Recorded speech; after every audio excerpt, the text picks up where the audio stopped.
Estamos neste momento em vossa presença, porque eu, com todos vocês, queremos dedicar alguma coisa aos nossos pais. O meu pai morreu há 25 anos atrás, o velho e saudoso pastor José Ramos.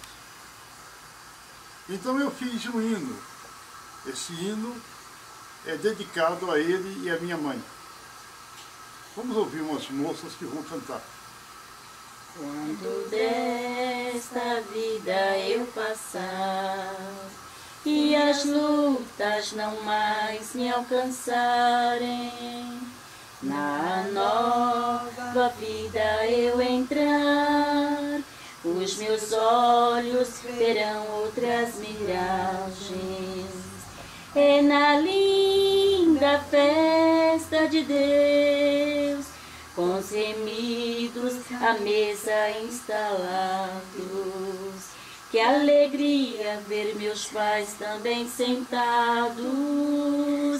Será o meu maior gozo nos céus, quando Jesus sentar ao meu lado. Então saltarei de alegria, quando for na cidade de luz. Cantarei uma nova melodia, na presença do meu bom Jesus. É na linda festa de Deus, com os remidos à mesa instalados, que alegria ver meus pais também sentados. Será o meu maior gozo nos céus, quando Jesus sentar ao meu lado. Meus prezados, esse singelo hino eu fiz dedicado aos meus pais. O meu pai, o velho pastor José Ramos, foi pastor da Assembleia de Deus e pastor depois do Brasil para Cristo. Ele foi pastor, começou lá na cidade de Pedreiras do Maranhão em 1944. Lá ele fundou o trabalho da Assembleia de Deus. No ano de 1945 ele muda-se para São Luís do Maranhão, sendo lá pastor regional. Meus prezados amigos, irmãos, nesse momento nós queremos dizer para vocês que foram grandes dificuldades que ele passou. Ele passou por coisas terríveis, doenças, porque o Maranhão naquela época era cheio da dengue, que aqui chama dengue, lá era em paludismo. Eu me lembro quando nós morávamos em Pedreiras do Maranhão, em 44, 45, que eu e meu irmão várias vezes tivemos a terrível dengue. Depois, passado algum tempo, meu pai, ao mudar-se para São Luís do Maranhão, e sendo lá pastor regional, ele passou a ter uma vida melhor conosco, termos uma vida melhor, porque tudo era dificuldade, as coisas eram difíceis. Então, meus amigos, esta é uma vida, é uma descrição da vida de um velho pastor que sofreu para pregar o Evangelho, muitas vezes montado em cavalos, burros, pelos sertões, para levar a mensagem do Evangelho. Uma vez teve uma convenção lá em Bacabal do Maranhão, e lá nessa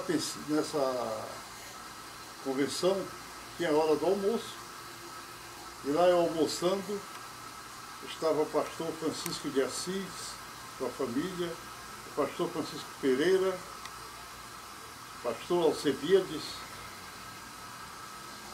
e lá estava a filha do pastor, Francisco de Assis. Eu cheguei perto dela e fiz um sinal assim, como um galo que rodeia uma galinha. Né? Todo mundo riu-se. Outro dia eu peguei, na mesa, eu com 6 anos de idade, eu peguei uma laranja, comecei a descascar. E aí, os pastores olhando para mim, eu falei assim se faz a barba de um cabra safado. Todo mundo deu risada. Então, essas coisas têm muito valor para mim, que são coisas do passado, coisas que pertencem à minha vida. Eu me lembro, lá no Maranhão, houve uma convenção onde foi tirar fotografias. E tirou a fotografia de todo mundo lá. Estavam todos reunidos para serem fotografados. No momento da fotografia lá, a minha mãe estava em pé e a mão dela estava perto da perna do pastor Joaquim. Esqueço o sobrenome dele. Essa fotografia foi alvo de muita censura e irmãos ignorantes, mas né, que minha mãe ficou muito encabulada. Eles diziam, olha, a irmã Miró estava com a mão em cima da perna do pastor Joaquim. Isso foi motivo de grande tristeza para a minha mãe. Mas, no entanto, eu tenho essa fotografia hoje, não é nem isso. Foram más impressões. A vida nossa foi uma vida de lutas terríveis. Quando muitas vezes terminava o culto, a irmã Dulcinea chegava com 5.000 réis e dava para minha mãe, olha aqui, irmã Miró, compra uma meia para o Gesso, porque o Gesso está com a meia furada. Era assim, porque nós éramos pobres, a igreja nos ajudava. Vivíamos em uma vida curta, difícil. Então, é por isso que eu nem me esmerei nessa música, chamar música para tocar, fazer acompanhamento, porque eu quero que seja a coisa mais natural possível. E assim foi. Meu pai esteve na Assembleia de Deus. Lá, quando chegou lá em São Luís, tinha 200 membros. Em 48, quando ele sai, que vai para Fortaleza, ele fez uma troca de igreja, uma permuta com o pastor, o saudoso pastor Teixeira, o Teixeirinha, e ele foi para Fortaleza. Ficou um ano lá. Quando nessa ida para Fortaleza, as coisas melhoraram muito para ele. Melhoraram para nós, porque lá em Fortaleza ele tinha um melhor ordenado, tinha muita gente. A igreja de Fortaleza naquela época, irmão, já tinha 3.000 membros. É uma coisa monstruosa, uma igreja enorme. E muita gente na nossa casa, quando nós íamos para a igreja, aquela multidão lá nas igrejas, né, que eram muitas igrejas lá. Então meu pai esteve no ápice naquela época. E depois ele teve que se mudar de Fortaleza para Teresina, Piauí. Eu me lembro que levaram a mudança nossa em caminhão. Uma mudança, os móveis, que nós não tínhamos móveis que alguém da igreja anonimamente nos deu. Ninguém sabia quem era. Levamos esses móveis para Teresina. E lá em Teresina, meu pai passou a pregar, tinha 30 membros a igreja de Teresina. Isso em 48. Quando meu pai saiu da igreja lá em 60, já tinha mais de 500 membros. Meu pai era um ganhador de almas, um homem dedicado à palavra de Deus. E ele cantava lá com os irmãos, minha mãe, uma verdadeira pastora, ela juntava os irmãos, qualquer problema era ela que resolvia. Depois ele teve um problema com a Assembleia, ele saiu da Assembleia, foi para o Brasil para Cristo. E no Brasil para Cristo, aliás, ele, mais o Manuel de Mello, o missionário Manuel de Mello, e o Boanerges foi quem fundaram o Brasil para Cristo. Então eles acharam esse nome, Igreja Pentecostal, o Brasil para Cristo. E lá ele continuou. levantou um templo com um pouco de dificuldades, levantou esse templo e tinha momentos que no templo se reunia 1000 pessoas, teve muita gente lá com meu pai, mas indo tempo depois, muito tempo depois, meu pai fica à sombra da morte. Fica muito doente e meu irmão o leva para Brasília. E lá em Brasília, meu pai faleceu. Eu não pude ir no falecimento do meu pai, mas eu fiz uma poesia para ele. À tarde, em sombras, os pássaros calavam. O túmulo do meu pai se estendia. Era uma lápide bem dura e fria, solitário, só uma flor que guardava. O túmulo, em sua mudez oriunda, muito alto, em meu coração falava. Lembranças e palavras acomodavam. O registro do cérebro se aprofunda. Que deve um pouco perceber. A descrição em seu túmulo eu lia. Elogios pobres, muito mais merecia, no momento que também morrer. Lembrei-me do intrépido pregador. Assomou-me à face a alegria. No púlpito falava com alegria do perdão, da paz ao triste pecador.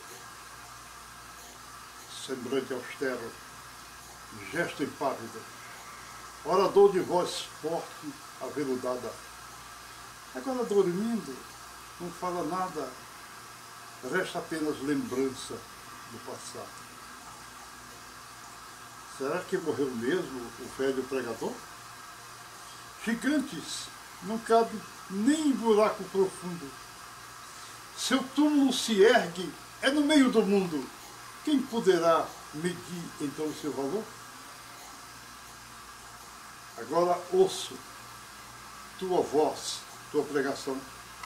Deixastes para nós um legado, o exemplo do homem abnegado, que pregava de Jesus a salvação. Essa poesia eu fiz no dia da morte dele. Eu não pude estar lá, mas enviei por carta essa poesia para os meus irmãos lerem. E era uma coisa triste de saber da morte do meu pai. Foi bom que eu não estava lá para não vê-lo daquele jeito da sepultura. Hoje eu estou chorando. Eu estou chorando a morte. É uma dor. É uma dor doída nesse momento, porque eu me lembro dele. Mas meus irmãos, meus amigos, eu sei que muita gente tem passado por situações idênticas à minha. Saber da morte do seu pai. E sabe quanto eu estou sentindo agora? Porque é uma coisa que faz doer. Então, meu prezado amigo, meu prezado ouvinte,